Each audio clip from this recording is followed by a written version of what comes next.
Well, welcome everyone. Welcome to the Western New York Sustainable Business Roundtable Annual Summit. Thank you so much for joining us. My name is Ryan McPherson. I'm the Chief Sustainability Officer at the University of Buffalo and also a proud board member here at the Roundtable. And I'm chairing our Summit Committee, which consists of a number of folks at the Roundtable doing some awesome work, and a lot of thanks to ASA and our team of students who have gotten us to this point. So thank you so much for joining us. I'm happy to see everyone here and who has been able to navigate through Remo land. And you know, we're excited about this new format. A lot of little different things that we'll discover along the way, but really in a quest to make things more engaging. You know, in this virtual platform, we took the step of trying to move beyond Zoom. I know learning a new program can really be a bear at times, but we believe that, you know, here in Remo land, this will be a better way to for us to connect, think about networking over the next couple days and really to, again, make that connection for everyone. I know we're also all really looking forward to doing more sessions together in person. Obviously, we just aren't quite there yet. But also a friendly reminder that this format is a huge help to our planet. We had an analysis done at last year's summit, and by moving it to a virtual event, we saved over 46 metric tons of greenhouse gas emissions. If you're anything like me, even though I do this for a living, I don't know what 46 metric tons of greenhouse gas emissions is, but it's the equivalent of taking roughly 10 vehicles off the road for a year, or my favorite, charging 5.5 million smartphones. So before we go any further, it's only fitting that we acknowledge the land, if we can advance one slide, that we acknowledge the land upon which the Western New York Sustainable Business Roundtable members operate, which is, of course, the territory of the Seneca and Tuscarora people, members of the Haudenosaunee Confederacy. Today, this region is still home to the Haudenosaunee, and we are incredibly grateful for the opportunity to live here, to work here, to play here, and to share ideas in this beautiful territory. Our summit's focus this year is all about the Sustainable Development Goals and how they can be harnessed to advance your business.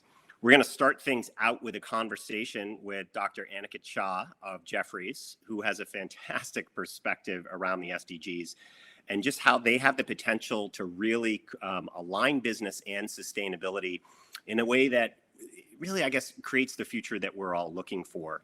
We'll then transition into understanding the why around the SDGs. That is, why should you care? I think probably one of the most important questions. We have a phenomenal lineup, as you can see on the screen in front of you, as 4 great professionals who are going to convince you that if your business is not focused on the SDGs and the relevance they can bring, prepare to become irrelevant. My words, not theirs. So we'll be joined by Paul Hilton from Trillium Asset Management, Steve Bell from Steve Bell Communications, Sheila Davis, who's joining us from the West Coast, from the Silicon Valley Toxics Coalition, and Ali McPherson from Niagara Share. Thursday's first session will focus on acquiring and retaining talent, driving empowerment, equity, human capital, and by leveraging the SDGs. Really both the first and the second session are kind of a pivot, if you will, to take a deeper dive into the people and the prosperity side of the SDGs. 2 angles that, in my view, really need a lot more focus from us traditional environmentalists. In that first panel, focusing again on people, we'll be joined by Glenn Jackson of M&T, Dave Rappaport of Ben & Jerry's, John Summers of Harmac, and Nira, our fellow board member at Riches. This will be followed by our final keynote panel, which will focus on innovation, growth, and furthering economic success through the SDGs. We'll be joined here by Danielle Harrison of Businesses for Social Responsibility, John Powers of Clean Capital, Hadar Borden of Blackstone Launchpad, and Paul Tino of NOCO. So even though, for one second, we're still working through that tech, and even though we are still in virtual land, Asa and the team have created a lot of room to connect and have fun throughout the entire summit. So please check out the program for details, which includes some fun things you can win, connecting with colleagues through the networking sessions, and learning more about the services available to members to help you advance your sustainability journey. Finally, a note of immense appreciation to the generous support from our sponsors. Without them, whom we wouldn't be able to do this work.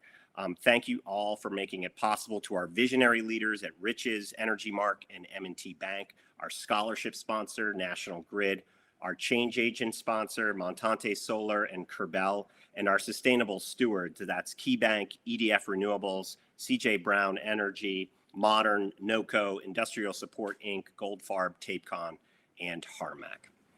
And now it's my distinct honor to introduce the Roundtable's president, Chris-Ann Bolt. Chris-Ann has guided us through some rather interesting times over the last year. Her leadership has really just been incredibly invaluable. And, without her hand, her steady hand on the tiller, we would not be where we are today. And we are in a very strong place. Chris-Ann, I know I speak on behalf of the entire board and membership when I say thank you for everything you've done. Chris-Ann? Thank you, Ryan, for that great introduction. I love that you say interesting times. It's a very nice way to describe the chaos we have all faced over the past year. Fair enough. And for those of you who don't know, I know he's labeled as Alexander McPherson right now, but Ryan and Allie are going to be sharing some tech to get through the day today. So I'm trying to focus on some of the positive impacts of the pandemic, one of which is reaching a broader audience in today's summit. So I apologize to those that may have heard this a million times before, but for our new guests, a little history. The SBR was officially created in 2014 to help companies invest in their economic and environmental future, to connect organizations to resources, while educating businesses and communities so we can together learn best practices for sustainability, and to recognize our achievements with the goal of creating an economically and environmentally resilient Western New York. SBR currently has about 70 members. Among some of our new members who joined over the past 9 months include Green Top, Swift Rails, DuPont, Tatum Engineering, Sun King, Borderland Festival, Green Building Partners, M&T Bank, and ICERTA. Welcome to all of you.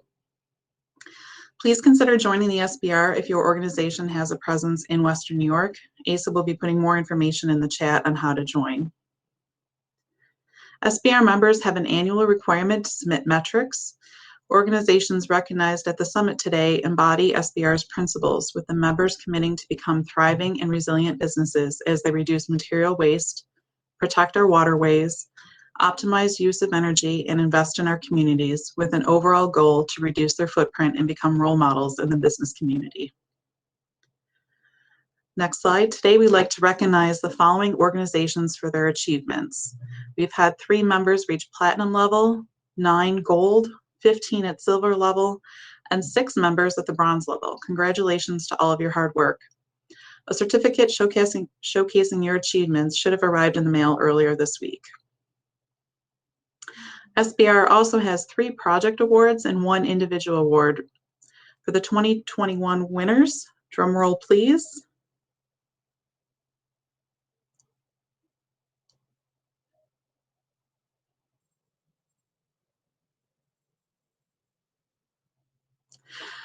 The 2021 Community Impact Award goes to Rich Products and the Massachusetts Avenue Project. Congratulations. The most innovative project was won by NOCO Energy. Hats off to you and your group. The Board of Directors Choice Award honors the University of Buffalo. Well done. And last but not least, the 2021 Eric Lindstrom Sustainability Star Award goes to Steve Davis, President at Tapecon. Thank you for your commitment to sustainability. Congratulations to all of our winners. You'll be able to hear directly from the winners during the happy hour tomorrow afternoon. There is more information about their projects in today's press release available on the SBR website, and case studies will be published shortly.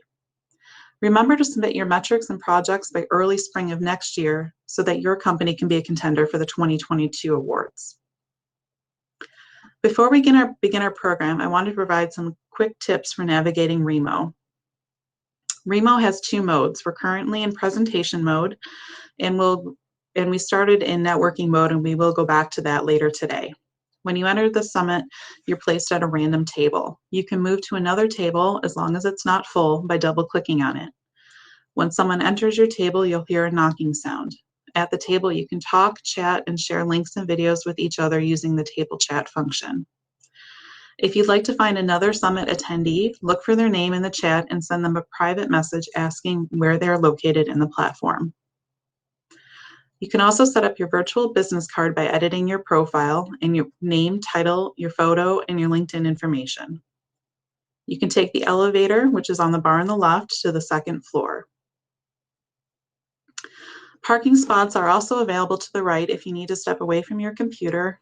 And if you are in need of technical support, go to the Remo help table. Make sure you're using a laptop to take full advantage of Remo's capabilities. We also recommend opening the platform in Google Chrome and to close other browser windows, especially Zoom. And if you're still having issues, again, visit our tech table. Today's program is shown here. We're starting with an interview and discussion called What are the SDGs and how do they align to advance business? Moderating the interview with Dr. Aniket Shah will be Ryan McPherson, whom you've already met. Following the interview will be a vendor showcase and networking opportunity, along with the announcing of our winners of the 2 VIP tickets to Borderland Music Festival and Perry's ice cream vouchers. At 3:30 today, we will return to presentation mode, moderated by Allie McPherson, principal at Niagara Share, and the driving force behind SBR's program for chemical reduction. The panel is titled Why You Should Care. The SDGs and sustainability metrics are driving businesses' future growth. As a thank you to all of our speakers, we are making donations in their names, and we have selected 3 charities that reflect the values and goals of the SBR, with a specific focus on our diversity, equity, and inclusion sustainability work. The charities selected for this year are Buffalo River Rock Alliance, Westside Promise Neighborhood, and Massachusetts Avenue Project. Ryan, I'll turn the stage back over to you.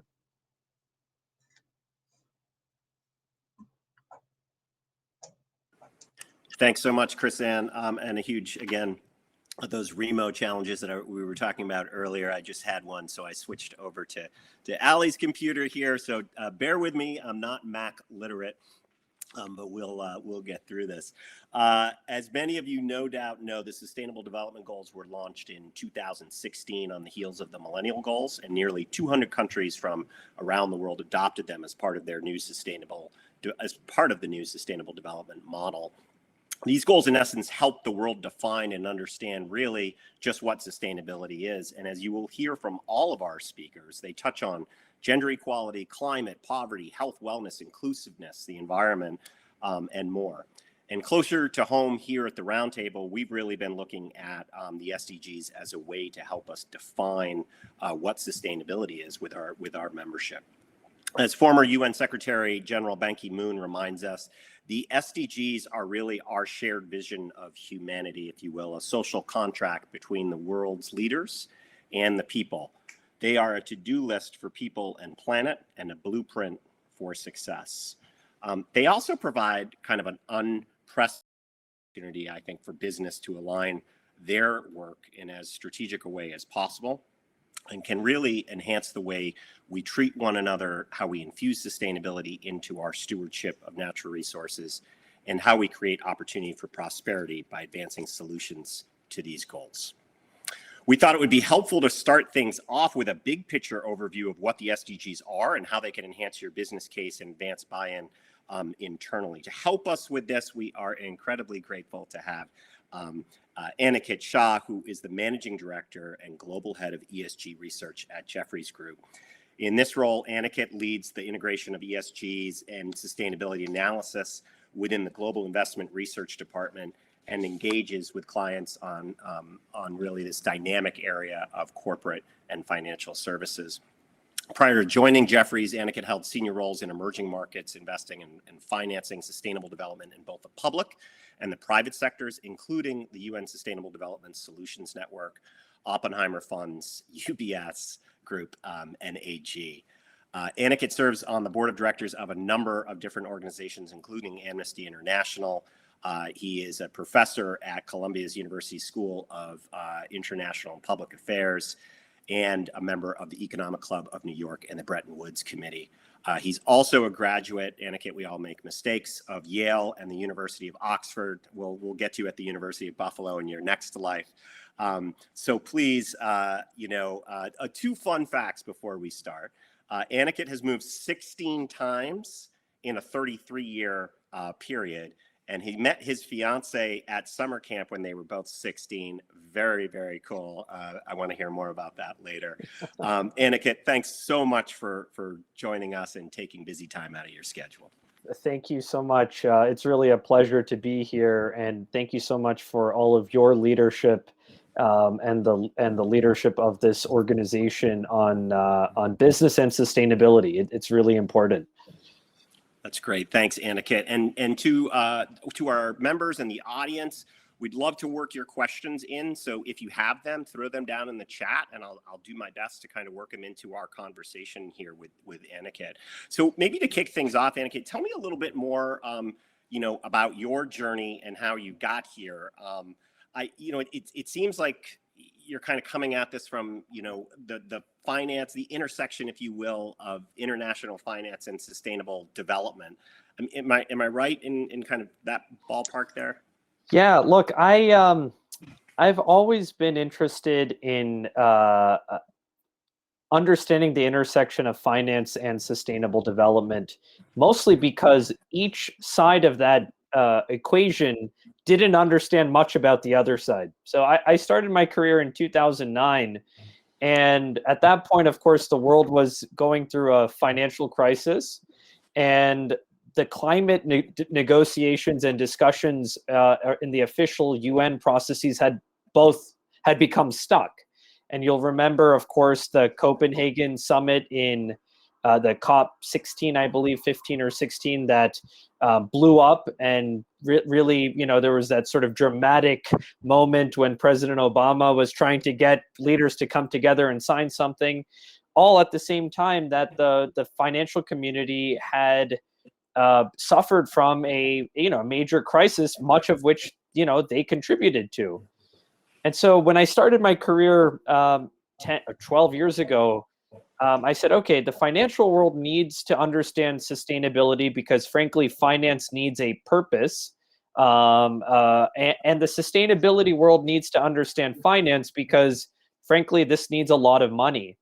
And over the next 12 years, I had the great privilege of having wonderful mentors, wonderful colleagues who helped me traverse these two worlds and help bring them a little bit closer. That's great. I love that headline, finance needs a purpose and sustainability needs money. Yeah, exactly. a great marriage if ever there were needed. Absolutely. So, I think I mentioned this a little earlier. Former Secretary General Ban Ki-moon, talks about this. I think his quote is he talks about the SDGs as a to-do list for our people and our planet. Do you agree with that? How do you view these really audacious goals in a sense? And how do you view that from a business perspective? Sure. So let's just take a step back and let me just put out some numbers so that we all understand why the SDGs needed to come about. Okay. So the world economy today is roughly $85 trillion a year. Okay. And it grows at 3 to 4% a year. Even when there's a major financial crisis or there's a pandemic, the long-term average growth rate of the world economy is roughly 3%. We have 7.8 billion people in the world, growing to 9 billion, 10 billion, perhaps even 11 billion by the end of the century. By the way, a number that was less than a billion just 200 years ago. So you have a global economy that's growing, doubling every 25 years or so. You have a world population that's growing. And now what we have to do is we have to somehow make sure that that continues to happen while basically decreasing our environmental impact to zero. I mean, or very close to it, not just greenhouse gas emissions, but other environmental footprints that we all have. Now, people have been writing about this, thinking about this, talking about this for 30, 40, 50, 100 plus years. But in the, around 5-6 years ago or 10 years ago, the international community came together and said, look, this is an enormous undertaking. This climate change thing is real. This, how do we make sure that there's social inclusion? That's a very real challenge, all of which is exacerbated by the number of people on this world. And so we needed goals. And we needed sort of something to say, okay, this is very complicated, but if we simplify the challenge into some goals, then maybe we can actually focus the world's efforts on them. And so what came out of that process, and it was a several year international negotiation between various governments, were these 17 sustainable development goals, which all have metrics and targets for health and education and nutrition and clean energy and peace and justice and partnerships and so on. But taking a step back, the idea of the sustainable development goals is a way to try to simplify the challenges of sustainable development. Now, you ask, where does the business community come into this? Businesses are the main drivers of the world economy today. That's not to say they're the most important and that government doesn't matter. Government plays an absolutely essential role in setting the rules of the game, helping to take care of the people and the things that the market doesn't take care of, and on and on. But it is hard to argue that business isn't central in terms of employment of people, production of energy, and so on and so forth. And what became very clear is that unlike the poverty agenda, which was really the Millennium Development Goals, and that was very much poverty in low-income countries, the Sustainable Development Goals, which was about economic growth, social inclusion, environmental sustainability in high-income and low-income countries, this would require business to be involved. This would require business to change their behavior. And this would require really two important mindset shifts. The first is that businesses need to understand the risks associated with climate and sustainability, right? That climate change is a physical risk to businesses. There are enormous transition risks if you are a fossil fuel dependent business, and on and on. But the second thing, and perhaps the more exciting side, was that this is an opportunity. Businesses have the opportunity to help, in a way, remake the world, because the SDGs will require basically every facet of the world economy to be reconfigured. We have to reconfigure our cars. We have to reconfigure our energy system. We have to reconfigure our waste system. We have to reconfigure our buildings. We have to reconfigure our land use. We have to, every single part of the economy needs to be changed. And for that, you need businesses to see the commercial opportunity in doing so. And that is what the last 5 years has been. The last 5 years has been trying to get the business world and underpinning the business world, the financial community, to help move us in this direction. Yeah, I love how you talked about that, Aniket, like the bringing together of these communities in a single purpose, and this kind of idea of an opportunity to remake things. Right, won't be perfect, but an opportunity to certainly travel in a more sustainable direction. When we first met, and you touched a little bit on this, but I just want to push it a little bit more. You talked about the SDGs were really created, not as do this, this, and this, but more as a guidepost to kind of shift our thinking. What do you mean by that? What's the broader piece on that? Sure. So look, up until recently, we operated under a principle, we meaning high-income countries in the West, and frankly, China too. We operated on a principle that let's first get rich, and then we will worry about inclusiveness and the environment later, right? That was basically the mindset, right? Like the Industrial Revolution happened in US and Europe. We did not care at all about the impacts of industrialization on the environment. There was enormous amounts of inequality. Of course, remember that's when Karl Marx was writing, of course, in the late 1800s or in the mid 1800s, when he was looking at the impact of industrialization in Europe and saying, these are some real issues. So, we had a form of economic growth that said we're not going to really think about the environment. We're not going to think about inclusion. And over time, we will deal with those issues. Now, sustainable development is saying, no, that's no longer the case. You cannot just get rich or be rich like the high income world is, like countries like the US and countries in Europe are, and not take care of the environment and not take care of inclusion. And if you're a low income country, you can't go down the same path as that of the US and Europe of, again, not worrying about the environment in your growth. Now, why is that possible? Well, one of the reasons that's possible is because technology, right? We can imagine now having, for example, more and more base load power in both high income and low income countries coming from renewables. You couldn't even imagine that 30 years ago. Remember, the cost of solar and wind has plummeted by exponents just in the last 20 years. So we couldn't even have imagined doing that before. Now you can. And the second is, I would say, a social awareness that has changed. I think there is something in the air, so to speak, that investors, consumers, regulators are all saying, hold on, that way of going about things wasn't exactly right. We got to change course. Now, I don't want to be Pollyannish about this at all.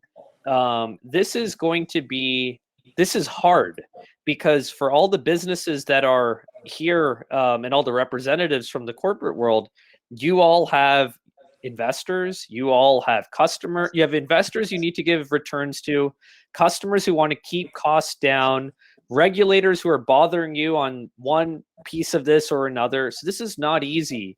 And the only other challenge is that it's never happened before. We've never done this. And we've certainly never done it this quickly. So there are a lot of unanswered questions, which is what makes it interesting to work on, frankly. Yeah, that's great. That's great. Hey, a question from Sarah that just came in that I think is a good one to kind of throw at you right now. That's come here. He's asking, look, do you feel that this is an age-old kind of question, right? The perennial economic growth is at odds with sustainability. I always try to dodge putting the word growth in any of my things, and I'll say evolution or some other, right? But this idea of she says, I understand the economic opportunity of remaking things as we discussed, but what happens afterwards, right? Yeah, look, I mean, to be honest, I am thinking more and more about this question these days, because you start noticing that it is very hard to change this system and to do it quickly. For example, for all of the efforts around renewable energy, around electric vehicles, and so on, the relationship between the size of the global economy and total CO2 emissions or total GHG emissions, the R squared of that, if you just plotted it, is close to 1 point. It's 0.97. In other words, there's been a little bit of decoupling, but no absolute decoupling. So there's been relative decoupling, but not absolute decoupling. In other words, as the global economy grows, emissions increase. So that's one concern, right? That what we need to do is we need to continue to grow the economy, arguably, and go take emissions to zero. But all of the evidence of the last 100 years shows that as one grows, the other grows. The second challenge, of course, with sort of this growth-oriented system is that at some point there are limits. There are limits to how much material resources the Earth can sustain. And remember, we've never had this much material usage. We've never done this before in our long history as a planet. I mean, imagine that in 5 billion years, we've never done anything like what we've done in the last 200 years. So there are sort of material limits that we are up against. Now, the question, it's a good question. I'm just going to, as an academic, I'm going to give questions back as opposed to giving an answer.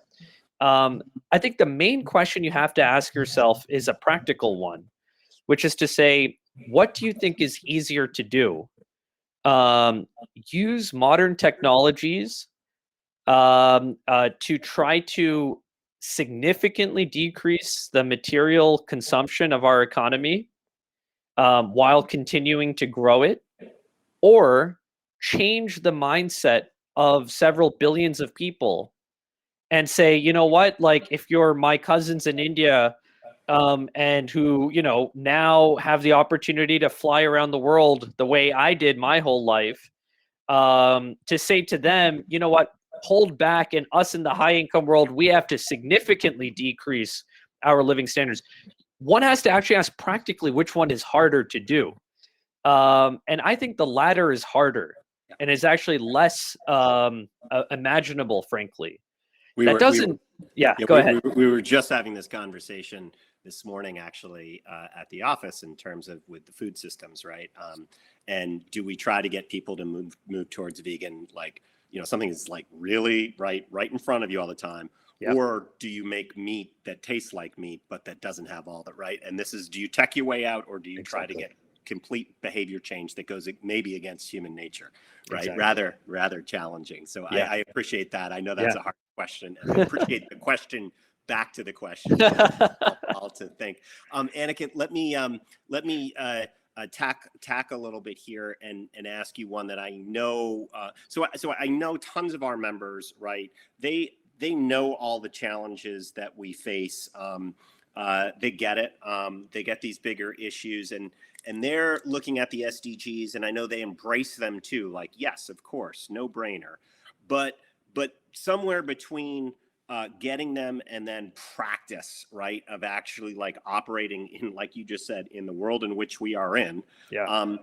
You know, do you have any, are there specific companies out there that, I'm sure no one's nailing it, right? But are there some that are giving us kind of, I guess, some inspiration or moving in the right direction that we can look to say, okay, there's some success stories, or this is how we need to, you know, maybe need to merge our thinking? Sure. Well, because I've just taken on this new job, and I'm not sure actually what I can say about specific companies. So I'm not going to answer about specific companies this time. I will next time. But let me just give some general principles which I think can answer that question. So one sort of approach to how does a business look at the SDGs is, what sectors and spaces are primed for innovation and disruption because of sustainability, and I'm going to go and try to be a category winner in that. And we have seen, for example, this unbelievable growth, for example, of a company like Tesla, that said, we are going to take electric vehicles, and then that as part of the broader energy system, not just transportation, but energy as well, and we're going to go and try to win there. Similarly, there are companies that are doing that for certain types of energies. There are some companies who are trying to do it for delivery models to, you know, make healthcare cheaper and more accessible for lots of people, which is an SDG. So one approach is, you say, you look at those 17 squares and you say, which one of these is linked to my expertise? And do I think there's a big opportunity to go after something big, invest R&D, and go and try to win? So that's one approach to how a company takes this. The second way that a company says, I'm going to take the SDGs and I'm going to help it influence me, is to say, I am going to try to embody what it means to be a SDG company. And we've seen, for example, large companies in the food and beverage space, you know, or in the personal home care, personal care space, companies like Unilever, for example, right? Again, I'm not making an investment recommendation. I'm just saying that is a company where, thanks to its CEO, or its former CEO, Paul Pullman, you know, they said, we're going to try to make this into a sustainable business our supply chains, the way we treat our employees, our tax system, all of that stuff, right? So that's another sort of way of thinking about how to approach this. And then I think a third way that a business can say, hey, look, this sustainability space is interesting, and this is how I'm going to monetize it, is really a focus on what I think is a underappreciated but a very important part of this whole story, which is human capital. And I'm guessing that this is something that some of the companies in the room today will be quite directly applicable. I have come to the conclusion, 12 years into working in this, that human capital is actually at the core of what makes a successful institution, period. And frankly, if we want more progress on the environmental front, we actually need much more progress on the individual human front at companies. And this is a space where I think every CEO knows this. They know it sort of like instinctively, but we as a business community haven't put metrics around this. We haven't put real sort of language around it, goals around it. Oftentimes this becomes thrown in as a diversity thing. Oh, we need a diverse workforce. Frankly, I mean, yes, that's true, but I think even the diversity conversations are a little naive, because we think about diversity as just racial diversity or gender diversity, but we should be thinking about it as educational diversity too, and backgrounds and income. And there's just a different way of thinking about human capital, which again, I think many of you instinctively do. But I think this whole sustainable business and sustainability business a community would benefit from leadership around the human capital front. And I actually think that small businesses and medium-sized businesses are best placed to lead the conversation there, because your employees, because you don't have these massive 50,000 person organizations. 100 people, 200 people, 50 people, every person counts. Well, how do you actually make that work in practice? And I think that is a linkage between what you do and this whole broader SDG movement that needs to be made, and there is a big opportunity. That's great. I think great counsel, especially as you said, for those small and medium-sized businesses that, in looking in that dimension for them. So, we've set up the summit to today is kind of a little bit more about the why, but tomorrow, we're specifically focusing on that human capital, the first panel, and the second panel is on the second priority, I think, in your buckets that you listed, on that prosperity, right? That there's money to be made, and that's not a bad thing. In this, I'm curious if you think, are we missing anything big? Are there things outside of, we've traditionally, at least at the roundtable, and I think certainly most of the early sustainability work was about the environment, which is, of course, incredibly important. But we haven't talked much about people and, of course, the prosperity angle. But I'm curious if there's anything outside of that. A little bit of a curveball question there, but if you think we should be mixing into the dialogue here.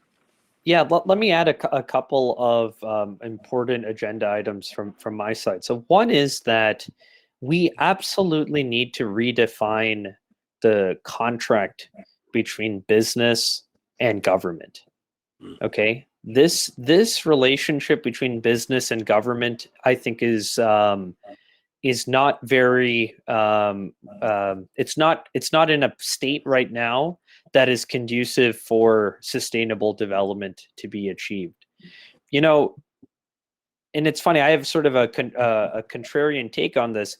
Many people demonize the work of Milton Friedman, and who sort of said, the job of a company is to make money and blah, blah, blah. But if you actually read Capitalism and Freedom, which is where that famous article, the ideas around it were articulated, Milton Friedman was very honest that government needs to set the rules of the game. They need to set the rules of the game to make sure that competition is fair, businesses can operate in an open and transparent way, and blah, blah, blah. We have come to a point, I think, in this country especially, where the anti-government, not just sentiment, but frankly, the anti-government actions of business in general are it's just not helpful, because when you look at our own country, when we were most prosperous, it was when there was business and government working closely together. And you look at countries that are growing faster than we are, innovating more than we are, countries like China, for example, in many ways, they just took our playbook. That was the US playbook. And so I would say that there is a very important question. And this is, look, it's more than just taxes, although taxes are an important part of it.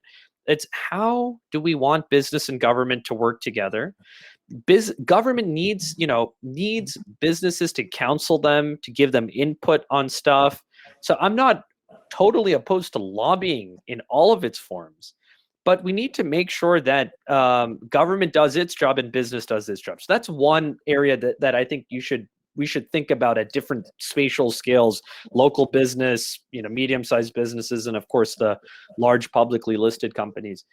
And then a second thing that I think is just underappreciated right now, but something that we all need to think about, is frankly, what is our relationship with emerging markets? What is going to be the way that U.S. businesses engage, frankly, with China, with India, and with Africa? One of the things that concerns me a lot about COVID is that it has made us quite insular as a country. I think we were already, frankly, quite insular as a country. Let's not go there, but my sort of starting point is that America is a fairly insular country, and I think COVID has made us even more insular, frankly, just in our day-to-day. We're not traveling. We might be Zooming with people, but we're not seeing new places, et cetera, et cetera. And we have to remind ourselves that we are part of a global economy, and soon we're not going to even be the largest economy in the world. So now, again, if you're a small business or medium-sized business, you might say, you know what, Aniket, like that's all very well and good, but my customers are here and my supply chain is here and so on. But I think on a 10-year view or on a 20-year view, how U.S. businesses will more constructively engage with the rest of the world is something that it needs to be part of this, needs to be part of these types of discussions. And that's really important too when we think about Western New York and Buffalo. This region, like every region, but in our own past, we missed some of those megatrends, and they passed us by. And instead, we held on to the current dynamics and didn't see that emerging market, if you will. And so, one of the reasons I think having these types of conversations and thinking about these trends that are out there is really important, right? Because if you're not paying attention, it tends to make your business less relevant in the future. Just a reminder, if anyone has any questions, please throw those in the chat. Aniket, I know I say this to my kids all the time. We're not supposed to pick favorites, but is there one or two SDGs that you think businesses should really be disproportionately focused on, if you will? Or are all 17, each get 7 or 6% or whatever the number comes out at? Yeah, look, I mean, it's a good question. I think there are two answers to your question. The first is that we should look at the SDGs. If you take yourself out of your role as someone who represents a company for the people in the audience, right? And you say, what are the SDGs about? The SDGs are about really changing the orientation of the economy. So then it's about changing everything, but that doesn't do much for you as one specific part of the economy. But let's not forget that the SDGs as a whole is about changing the way we think about economic growth. It is in other words, making sure it is more environmentally aligned and socially inclusive. So that's the first thing I want to say. Let's not forget that. But for businesses, I think the main message is whatever space that you are in, there are real sustainability imperatives that are embodied in those 17 squares and the SDGs. If you're a healthcare company, as I said, there are ways to provide cheaper, more efficient healthcare to more and more people. And you see a lot of these companies being worth billions and billions of dollars now because they're using technology and so on and so forth. If you're an energy company and you look at the SDGs related to clean energy and industrialization and innovation, boy, I mean, again, at a we have not even really started this energy transition globally. There's trillions of dollars of investment. Are you taking advantage of that? If you're an education company, are you thinking about new ways of getting your content out to more people? And so this is not about, for me, there aren't any specific favorites, but it's about saying, look, there are some real problems in the world. And we as businesses, what we're best at is if you're a good company, you provide solutions to problems. That's what you do. And you get people to pay for it. That's what a business does. This is a problem. This meaning the achievement of sustainable development and all of its component parts. And frankly speaking, I think we're living in a time where the returns on technology and the returns on innovation are so high that one would be naive to not look at these goals as a guidepost of where they want to allocate, in investment dollars, technology dollars, R&D dollars, new product innovation dollars, because this is your future market. This is the market in which you are operating. And I can tell you just in a more mechanical way, the regulators, the investors, your corporate clients, your customers, they are all becoming increasingly primed on these issues. So you are not going up against a closed door. The door is actually quite open right now. That's great. That's great. So, Aniket, if you were to, look in the crystal ball, unfair question. I'll ask it anyway again. Yeah. Here, but, and, you forward us 9.5 years or 10 years later, right? The SDGs, we're on a 10-year path with those. Where do you think we end up, right? Do we, I was always shocked at how far we actually got on the targets with the millennial goals. A lot of people don't realize we got a lot of that accomplished. Yeah. I'm curious, when you balance the idealism, which I know you have and we have to have in this sector, versus the realism too of looking at the world and where we are. How do you think we do at the end of the day? Yeah, unfortunately here I have less idealism than perhaps the audience may want to hear, because I know the optimistic message generally is the one that people gravitate towards, but I'm too analytical for that, I think. I think we're in a tough situation, frankly. To answer your question, I think we wake up in 2030 and we say we are wildly off track, and there are going to have to be some major, abrupt, painful transitions that would have to happen to get us on a better path for sustainability of the planet.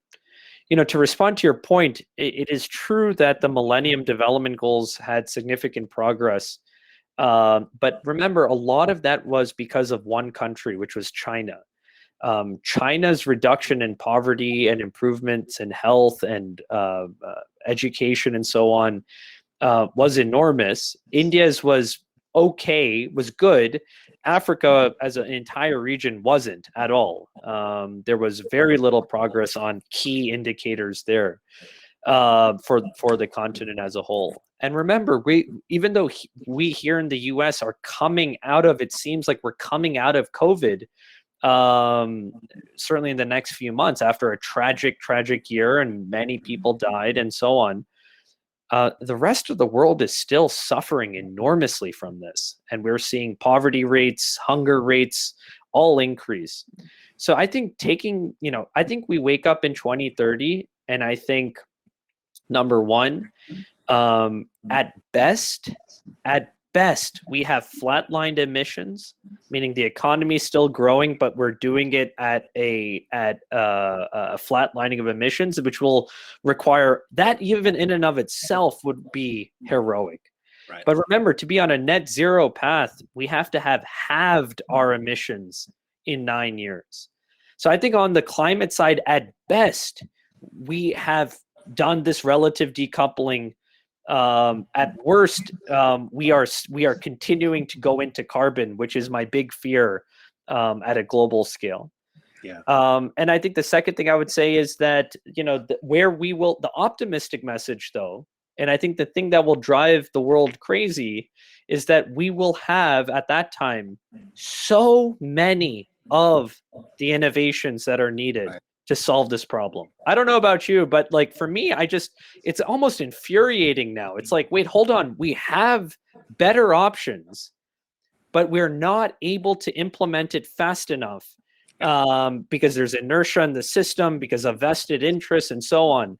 And I think that's going to be very frustrating. But for the people who figure out how to marry all that great technology, not just on climate, by the way, in education and health and blah, blah, blah, with the world, being that connector, I mean, boy, massive business opportunities there. Yeah. Yeah. The implementers, the doers of the world, Exactly. and make that happen. Let's close out with something totally different. Aniket, I've never tried this, so sorry, you're going to be my guinea pig here. And Uh-oh. questions that you haven't seen, but we're going to try rapid fire. So, 1-2 word responses here. Somewhat on sustainability and somewhat just for fun. So okay. We'll start with this. If you had to invest disproportionately, would it be solar or wind? Solar. If you had to choose one, what is the greater threat? Climate change or racial inequality? Climate There's no change. climate change. I was going to say there's no good answer to that. Yeah, boy. Beatles or Rolling Stones? Beatles. Moderna or Pfizer? Moderna. Millennial goals or SDGs? SDGs. Coffee or tea? Coffee. Lake Erie or Lake Ontario? Lake Erie. Oh, is that a good answer or no? That was the correct answer. That was the correct answer. Buffalo, maybe not for other places, but Aniket, thank you so much. You. Really appreciate all of your time, and I do want the audience to know that Aniket and I did not have a conversation about wardrobe today.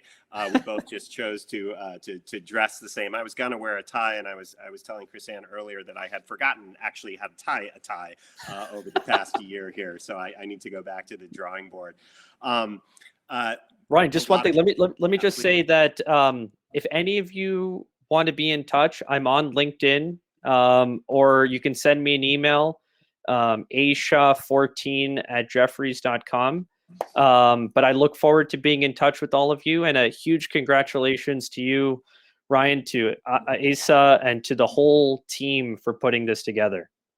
Well, Aniket, thank you just so much, and for all you do to advance the SDGs and your work, and for joining us today.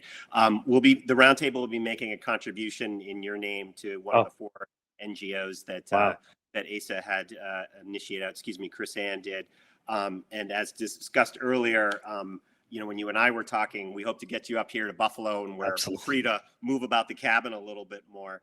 But Aniket, I look forward to it. Thank you so much for your Thank time. you so much. Take care. Appreciate it. We're now going to move to pop out of the presentation mode in just a second and enter the networking platform at right about now until 3:30. So we have a few different things that you can do, as I discussed earlier, but we'd love for you to think about these 2 topic discussions and in terms of questions that you can think about. What are the SDGs that are the most relevant for your business, and why? And what is the opportunity you see with leveraging the SDGs as a framework to advance your business sustainability work with? So think about those 2 questions while you are networking. There are topic discussions and general networking that will take place on the 2nd floor. So you need to take the little elevator over on the left-hand side of your screen. I guess we should have said stairs there, not elevator. We'll work on that one. You can also visit the vendor tables with Green Building Partners, Triad, Erie County, KeyBank, Goldfarb, ISI, and more. So thank you very much for joining us for this specific session. The platform, I believe, will magically boot us over to the networking side. And then, of course, we will regroup and pull you from that at 3:30 for our next keynote. Thank you so much.